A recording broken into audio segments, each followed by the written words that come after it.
天父上帝，我们满心感谢赞美你，在新的一年、新的一个主日，我们能够齐聚在圣殿来敬拜你。我们今天有新的弟兄姐妹来到我们当中，愿你的圣灵亲自引导，开启我们每一个人的心门。愿你的话语成为我们脚前的灯，路上的光。祷告祈求奉靠耶稣的名，阿们。很快的时间已经来到2019，我不晓得大家目前的心情是如何。有去参加101或任何地方跨年的人，请举手一下。显然有，嘉欣有啊，嘉欣一个而已，其他人都老了。子怡现在才研究所，他常常去跨年，然后今年太累了不跨了，代表这个慢慢超过20岁就不跨年了。时间很快，我不晓得大家对未来新的一年是充满了盼望，还是你觉得新的一年对你来讲，其实并不是那么开心，因为有很多的过去，很多过去的残累，一直还跟随着你在一起。过去、现在、未来，是我们每一个人活在世上每一天我们所要经历的时间。过去、现在、未来，当传道在讲话的时候，2019年1月6号11点50分已经过了，已经变成过去。不管时代科技网络如何的进步，时间对我们来讲永远都是一个奥秘。我们没办法了解时间到底从哪里来，时间又到底要往哪里去。而我们也常常知道，时间永远不等人。各位弟兄姐妹，各位年轻朋友，你又多1岁了。去年传道是49岁，今年已经是50大寿了。在以前50岁叫50大寿啊。时间跟风一样，真的是非常的快。但是当我们带着过去的种种劳苦重担，我不晓得什么是你过去劳苦重担，感情的问题、婚姻的问题、家庭的问题、经济，还是你的课业上面，还是你身上的病痛，甚至是你个人的欲望。你想要往前的时候，其实你的时间是停止的。传道可是时间还是在跑。当我们要往前的时候，如果你还是把过去带在身上的时候，因为你还是活在过去，其实你没有在往前。时间对你来讲，在某一个时间，时间对你来讲是意义是不大的，因为我们的时间是有价值的。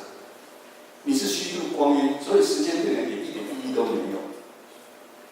这样我们就没办法用全新的眼光或全新的我来迈向2019年的每一天。2019年发生什么事，其实没有人知道，只有上帝知道。上帝为每一个人预备的是一个流奶与蜜啊。我们说，上帝为了以色列百姓从旷野进入埃及，他为了流奶与蜜跟迦南的一个美地。上个礼拜主日，显光牧师在12月30号最后一年，他勉励我们要成为属神的新人。大家还知道吗？他需要我们做3种的改变。第一，大家记得他讲什么吗？第一个，我们要脱掉我们旧的衣服，换上基督的心，而且活出基督的样式。请问有简单吗？说实在话，我觉得很简单，但是也很困难。信仰的生命是不进则退，你不可能我就停止在这边。信仰生命不是往前进，就是往后退。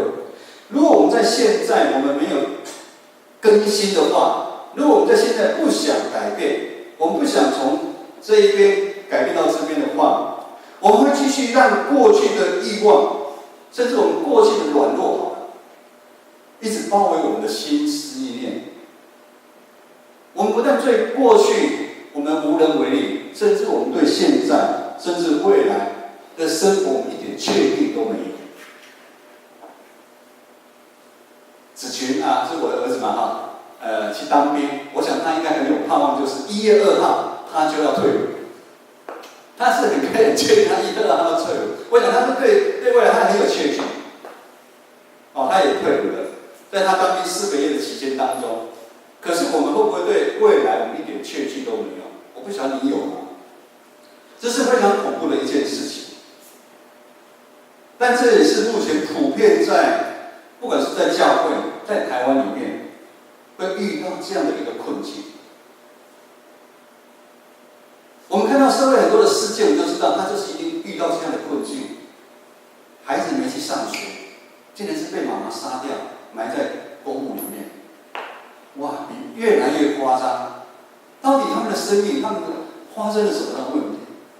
当我们的生命不断的受到过去的残忍，那以至于我们现在如在雾中一样，这几天雾很大，我们对未来非常的惊慌害怕，我们的生命常常好像陷入了黑暗的深渊里面。这个时候，我们要停下来，我们要回到起初创造世界的源头到底是怎么样？我们现在人太忙了，大家停不下来。尤其应该有网络的科技，让24小时大家当48小时那样，大家没有停下来的时间，心也从来没有一刻停下来。今天的经文记载在创世纪1章1到5节，我们一起难得一起新年就读创世纪，那我们一起大声好不好？我们来读上帝的话那个也可以看投影幕，也可以看周报来，请。起初，上帝创造天地，地是空虚混沌，渊变黑暗。上帝的灵运行在水面上。上帝说：“要有光，就有光。”上帝看光是好的，就把光暗分开了。上帝称光为昼，称暗为夜，有晚上，有早晨，这是红日。有时候我们只有回到起初的源头，我们才可以发现、看清楚生命它存在的意义到底是什么。回到起初，神创造天地，到底是什么意思呢？这个起初又是什么状况呢？起初是一个连宇宙万物都没有存在，也就是说，我们常讲时间比黄金还重要。千金难买早知道，代表就是你再多的黄金，你要买我们的生命，买时间，所以时间比黄金还重要。也就是说，在起初的时候，时间也不存在，在那个当下，没有时间，也没有空间，就独独只有上帝。在起初是只有上帝。第一节说，起初神创造天地，这个让我们知道。上帝是一位创造者，而我们所谓天下万物就是受造者。这中间当然包括我们人。创世第一章第1节就很清楚，让我们知道说，我们所信的神是什么样的神。我们信的神是大有权力的神，他是无所不知、无所不在。上帝是一个超越任何事物的一个神。我们从第2节到第5节。我们可以看清楚，创造它是有一个过程的。起初的世界它是没有形状，它很混乱，它没有秩序，是一个很荒凉的一个景象。有时候我在回想，现代人很多人的景象就是这样子吗？他真的不晓得他要做什么。当时地上没有任何的生命的食物，没有任何有生命的植物、动物跟人，黑黑的一片。那就像上帝的灵运行在水面，地上一切就开始改变了。上帝的灵一进去之后，让没办法居住的地方有了生命。第3节开始让我们看到说，上帝透过他的话创造了光，光代表了生命。光代表了救赎，有时候光更是上帝同在的一个记号。接着我们看第4节，上帝看光是好。光为什么是好？当我们很冷的时候，我们觉得光是很好；当我们走在黑暗的时候，我们觉得有光是非常好。现在人可能没有经验，没有路灯的年代，有经历过没有路灯年代的长辈们请举手。我最老吗？李兄，你不是也是长辈吗？金门年代，我年轻的时候，金门没有路灯，没有路灯，一点点路灯都没有。当你在没有路灯的时候，你在走的时候，月亮如果穿过云层，慢慢露出一点点，你会突然觉得变得好亮。光就是这样子，光会把空虚混沌的地方把它消失掉。有时候我们觉得，我们在黑暗里面，我们会觉得光存在，其实光一直都在。有一种是我们平常觉得我们好像眼睛很亮，可以看到很多的东西，可是如果不是光在照的时候，你什么都看不到。上帝接续的把光跟暗分开，光暗分开的动作，上帝把该放在哪里的东西放在哪里。这个分开的动作有一个很大的一个意义，就是开始宇宙充满了和谐跟秩序。我们今天读的最后一节第5节，上帝给光跟一个名字。名字我不晓得对每一个人的意义有多大。名字很大一个意义，就是它是真实的存在。陈以翔有没有这个人？有啊，它是真实的存在啊。李洪基立委，李洪基他是真的存在，有这个名字啊。我父母亲叫林义杰，我是真的存在。建成教会在大同区，它是真的存在。名字代表的意义是让我们看到上帝他的权柄，上帝他的权柄。在创世里面，创世纪如果大家往后看，上帝也给亚当一个很大的权柄，就是他可以把动物叫他面前，他就叫那个动物就叫什么。他可以把狗叫做猫，他就叫做猫。上帝把那么大的权柄给了人。我们可以在整个创造的事件当中，我们会赞叹，从第1天到第6天，上帝的创造的伟大，这是很明显我们看得到。但是我们要知道，上帝的创造其实不是那么简单的，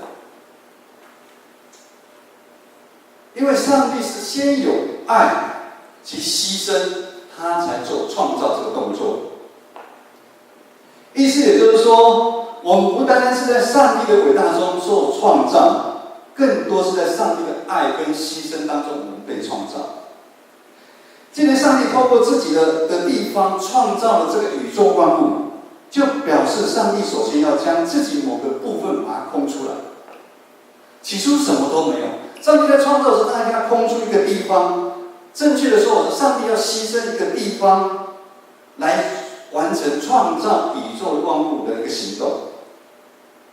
我们所居住的地方是有限的时间跟空间。如果这样，我们是在上帝里面创造，意味着什么呢？意味着无限的上帝，他愿意牺牲自己，让有限的我们参与他永恒的一个工程。上帝愿意让他的永恒跟我们的短暂相结合。上帝愿意让他的无限跟我们的有限相结合。从这样子，我们就可以知道，我们所敬拜的上帝是什么样一个上帝。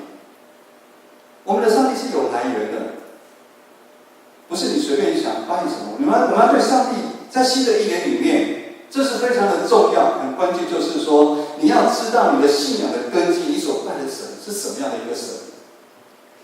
我记得在神学院读书的时候，我们一个老师他用这样比喻上帝的一个创造。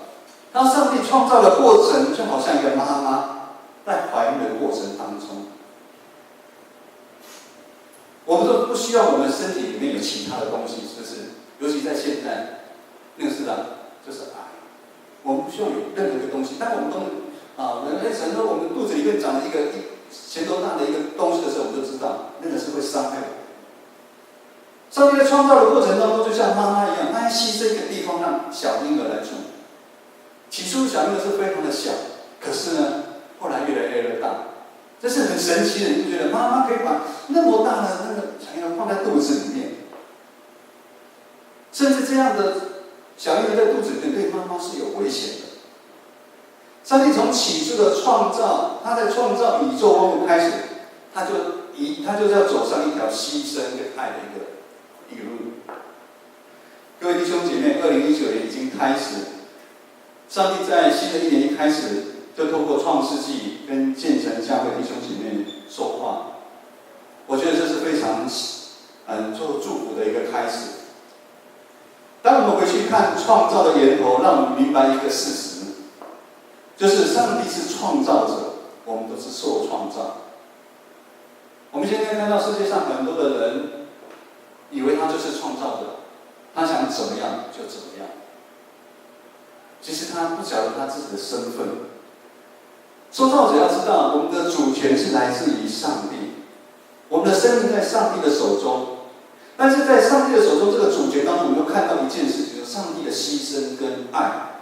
上帝他不单主权，他对我们他还有爱跟牺牲。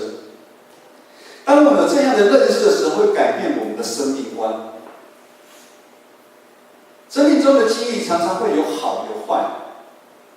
每一个人在生命的旅程当中，尤其是有的孩子生长的家庭不一样，很早就经历到了不好。有的孩子可能要到出社会之后了，甚至出社会他都还没有经历到不好的事情。传道我讲过嘛，我有一个今天上班的时候，我的助理，他连大同电锅、蒸电锅要按下去，他都不知道。他真的对妈妈保护得非常的好。他可能在他的生命当中，他还没有碰到不好的事情。可能有的人很早他就碰到这样的一个事情。但是当我们对上帝有认识、真正的认识的时候，我们就有办法来面对横在我们前面的困难跟挑战。教会是社会的一个缩影。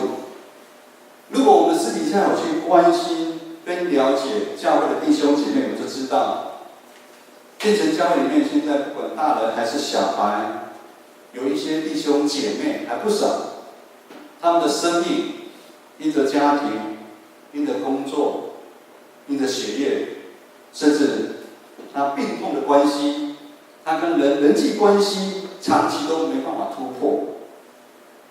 他们遇到很大的挑战，他们的内心有很大的一个折磨，他们常常陷在黑暗里面。看到这样的情形，传道跟牧师以及相关的一些同工们，我们心里真的非常的不舍。因为这些弟兄姐妹，他们目前生命的情况就像雾里一样，他们看不清楚前面的道路，他们对未来其实他们也没有很大的一个盼望，他们根本不知道未来走到哪里去，因为他们的生命早就陷入在黑暗的深渊当中。但是今天的经文给我们有很大的一个盼望，怎么盼望呢？传道要鼓励这些弟兄姐妹，你的生命跟你最重要的时间的这些主权是掌握在上帝的手中，而不是这个世界，甚至属灵看不到的魔鬼的手上。我们要靠着信心去体会上帝的恩典、上帝的慈爱，他绝对不会放弃我们每一个在座每一个人。传道给我们是因为我要让这些在目前受苦受难的这些弟兄姐妹，他们知道，其实很多人跟你一起在受苦受难。上帝对我们每一个人都有美好的呼召。新的一年，希望我们每个人都依靠上帝。我们要紧紧地抓住上帝，上帝一定会带领我们每一个弟兄姐妹经过旷野的试炼。一个人在生命的旅程当中，一定是不断的在经过试炼。没有经过试炼的人，他绝对不会成长。子群去当兵，我问他，他说有，他们也常常做伏地挺身行军走20几公里。我想部队都在训练，敬拜团他们也是。他们礼拜六一大早8点多，这些青年朋友，他们来训练，一遍又一遍的训练，不然他们怎么展现出来？没有跌倒的人不知道站起来的可贵。我们在生命当中一直都在不断的在试炼，当经过试炼，你才可以明白上帝对我们每一个人的旨意到底是什么。另外，在教会里面，就好像社会一样，有一些弟兄姐妹他在事业、在家庭上他都非常的顺利，感谢赞美主。但是今天的经文也一样提醒这些弟兄姐妹，上帝他是创造的源头，他也是赏赐的源头。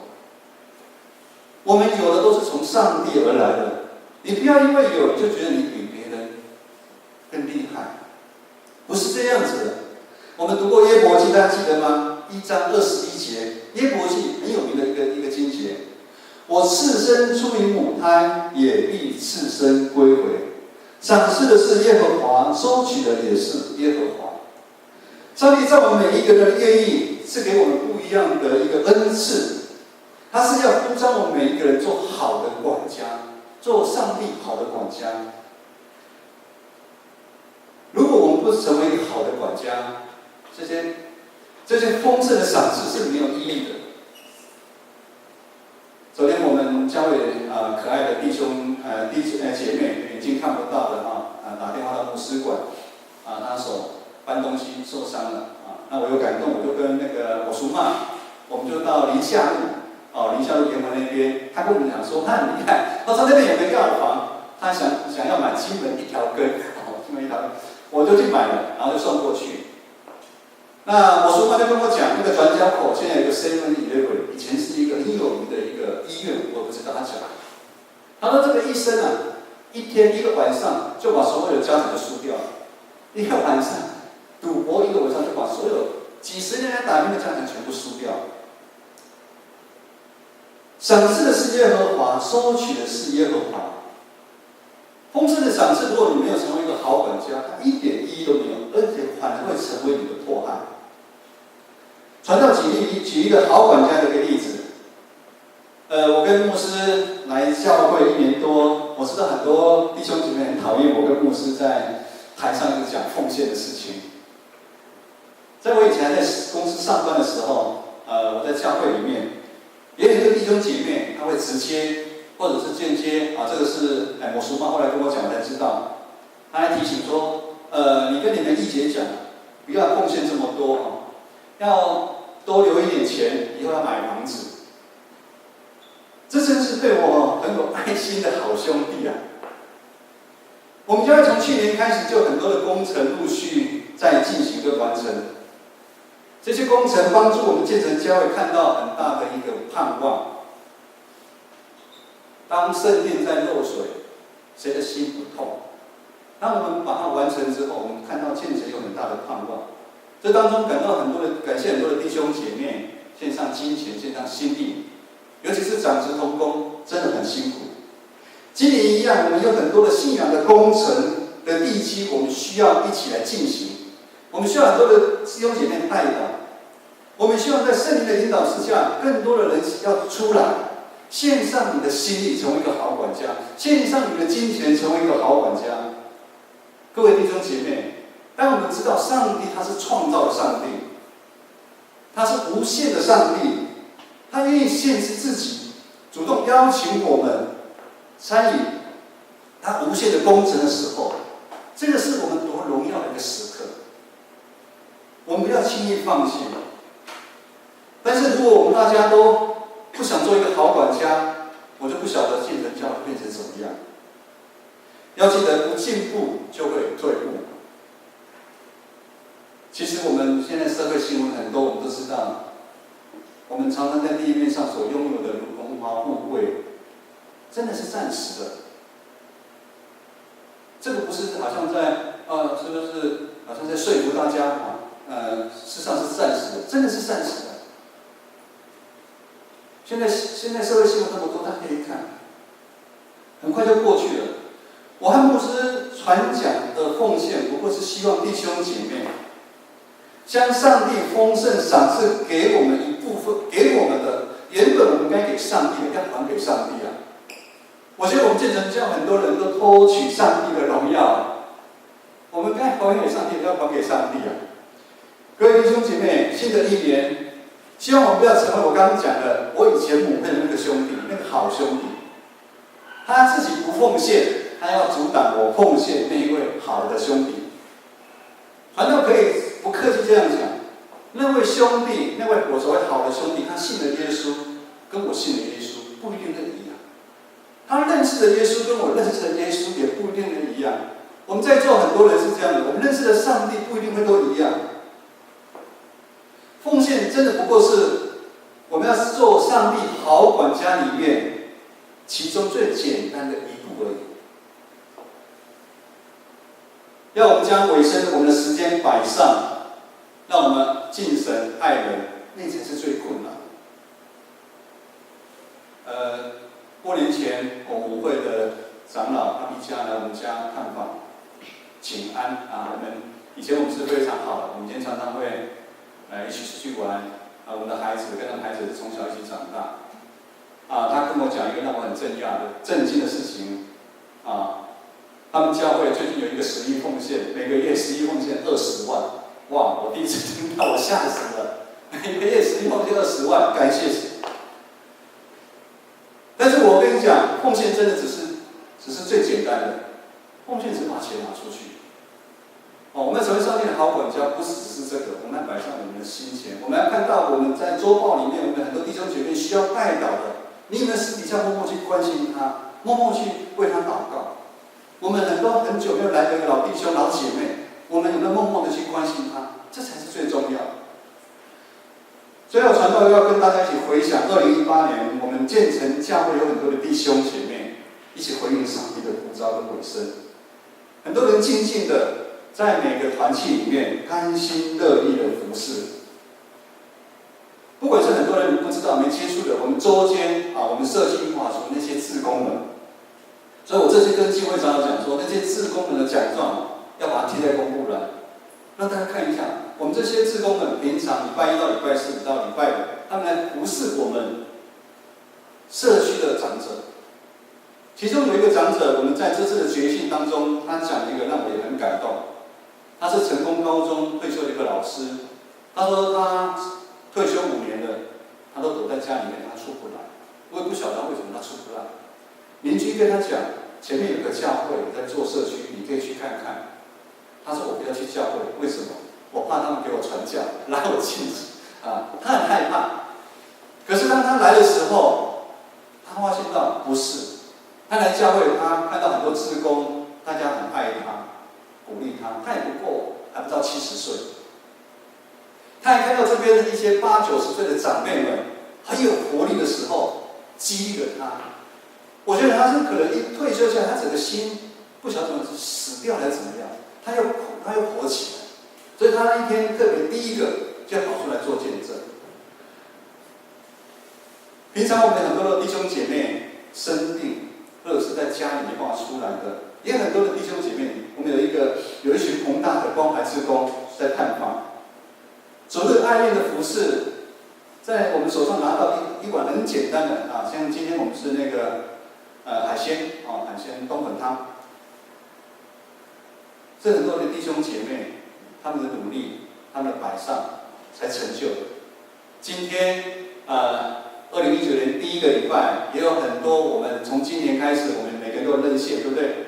有很多弟兄姐妹有认献我们的爱餐。传道跟牧师非常的感动，我们在第一个礼拜就满了，很多弟兄的手脚太慢还抢不到。认献就是一种认同跟委身。有时候我们没有时间，我们就出金钱，我们让一些弟兄姐妹们在当中享受到爱。因为有大家愿意的牺牲奉献，都走一里路的精神，虽然当中我们还看到有很多的眼泪，但是因为爱，让我们教会变得喜乐、和谐、有盼望。自己要有信心，要有盼望。传道牧师很骄傲，可以来到建成教会，不止我们2个人我们一家还有子民可以来到建成教会，让大家一起建造上帝的教会，我们非常的荣幸。也谢谢大家在座很多人1年来的辛苦，愿意上帝纪念每一个人的忠心摆上。2019年我们要继续在我们的意向，我们看一下我们建成教会的意向好吗？来，大家拿一下周报。我们讲了上帝的心意，要我跟牧师在建成教会多少年？传道之前讲到有讲过，上帝的呼召我们不知道，但是呢，我们来没多久，上帝就把这样的意向摆在我跟牧师的身上。我跟牧师在建成的每一天，这个就是我们教会的意向。我们一起来读一下，来，请成全众圣徒，万民皆祭司。一个人来到教会，绝对不是来看戏的。我们要成全每一个圣徒，我们要让每一个人都可以慢慢长大，慢慢站起来。每一个人都是一个代祷者，在这样的一个意象当中，我们要在读经、祷告、委身服侍、彼此相爱当中，来建造我们的教会。2019年我们的计划施工已经做好了，其实2019我们已经开始在跑了。等一下我会报告在农历过年后，长子同工的2天1夜的退休会。那个讲员我已经比较晚去邀请了。他明年2019，他每一个礼拜6、礼拜天他都排满，甚至连周天他说是满满的。这是一个外国的宣教师，他来台湾20几年了，他没有结婚，他单身。他特别把农历年过后的一个时间空给我们教会。我们在下个礼拜，我们有新的团契会长，我们要就任。新人新气象，我们已经看到很多新的会长或者副会长，他们有很多新的一个做法。尤其我们妇女团契也有。当他在邀请你的时候，给你卡片的时候，你要踊跃的回应他。大家一起去参加。我们社区的关怀老人祭典，在金会长老带领那么多同工底下，我们要从社区关怀祭典3.0，我们要提升到4.0。4.0要做什么呢？4.0我们就是让教会这些社区的弟兄姐妹，我们可以深入到他家里去关心他们。我们有志工去家里关心他们，当他们有需要的时候，传道牧师再可以再进一步的关心。让他们可以更多可以来了解基督的爱。2019年可以说是我们全教会内外先修，我们硬体软体，我们都准备好，我们要往前跑。新年新希望，什么是你新年的新的希望？传道盼望是让我们所有的弟兄姐妹一定要勇敢回应上帝对你的呼召，参与上帝国度的建造，参与上帝的行动，让我们可以成为一个真正，上个礼拜显光牧师所勉励我们，成为一个属神的新人。属神的新人有3件。当你们听完传道讲完道之后，你们觉得属神的新要成为属神的新人，这3件难不难？他觉得很简单哦。第一个是什么？来，我们再做一下。第一个，脱掉旧的衣服，就是我们把过去丢掉。2019的1月6号12点，要把它丢掉。我们要把谁的心放在我们心里面？把耶稣基督的心放在心里面。我们开始现在活出耶稣基督的样式。当我们的生命真的因为耶稣基督的爱，我们来改变的时候，我们经历到什么吗？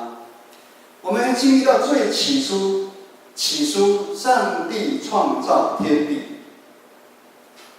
那个不受时间跟空间限制，跟上帝同在的喜乐，这是什么意思呢？弟兄姐妹，当我们越像耶稣基督的时候，常常我们有在外面听过书房讲的第4度空间吗？第1空间、第2空间、第3空间、第4空间，那只是一个名词。当我们越接近耶稣基督的时候，我们的心就会回到我们的起初神创造天地那个时候。当我们的心不受时间跟空间的限制的时候，一切的困难对我们都不是问题。再多的财富对我们来讲都是一文不值的。唯有当我们越像基督的时候，我们可以成为上帝的一个好管家，我们才有更多的心力可以来面对前面新的1年的挑战。我们一起来祷告。天父上帝，我们满心感谢赞美你。我们知道过去的记忆常常围绕在我们的身上，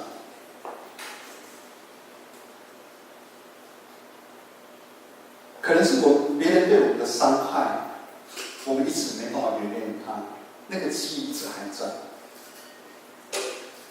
甚至是我们伤害别人，那个记忆也一直还存留到我们身上。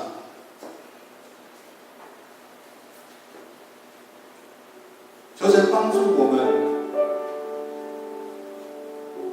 帮助我们能够心意更新，帮助我们能够回到最起初，神创造天地那个美好，那个不受时间跟空间的一个压制。求神将每个弟兄姐妹带离过去，带离过去的一个残累，让我们在现在，让我们在未来，让我们在耶稣基督的新创造当中，我们向前来奔跑。愿圣灵的爱安慰我们弟兄姐妹，你擦去他们在无数夜晚里面的眼泪，也让我们刚硬的心能够来被软化。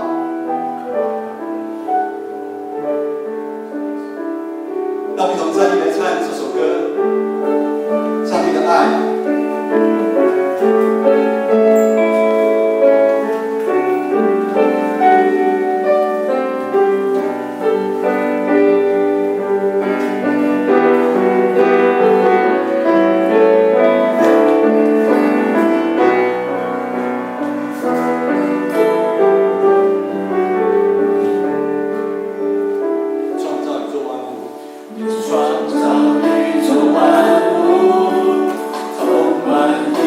我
在新的一年，愿你放弃过去的残忍。愿我们在新的一年，我们用信心，我们用盼望来依靠我们的神。让我们在神赏赐我们的岁月当中，我们成为一个生命的一个好管家，我们能够成为一个容神益人的人。愿主耶稣基督的恩爱、上帝的慈爱、圣灵的感动，与我们弟兄姐妹同在，从今时直到永远。阿门。让我们也要带着喜乐回家，带着恩典回家，带着平安回家。